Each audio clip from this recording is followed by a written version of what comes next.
So I'm going to show you where to play Happy Birthday on a ukulele.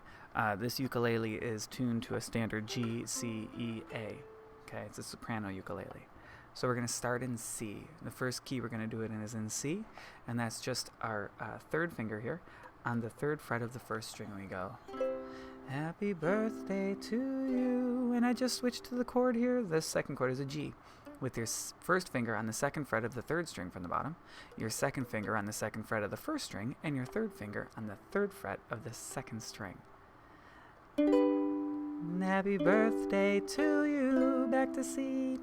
Third fret again. Happy birthday, happy birthday. To F, and that is your first finger on the on the first fret of the second string, and your second finger on the second fret of the fourth string. Then finish it off in C. Happy birthday to. If you can do this quick change, it goes to you, G to C. So the whole song.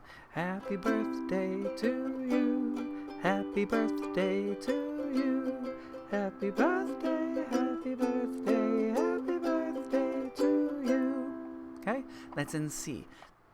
So the second key I like to play Happy Birthday in, and if I'm singing with people who have varying ranges, like adults and children, then I like to play it in G.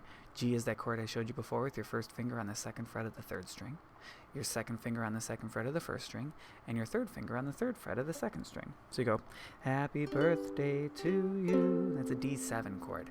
D7 is your first finger on the second fret of the last string, and your second finger on the second fret of the second string. That way you can just move them back and forth between G, D7, G, D7, G, D7, G.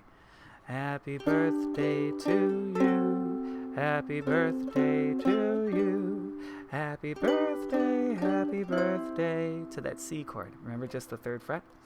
Happy birthday to you. Now because of that switch between the G chord and the D7 being so easy, as in these two fingers only have to move one string, and then this finger comes down for G and up for A7, or for D7. I like to do it in G. So those are the two keys. Good luck.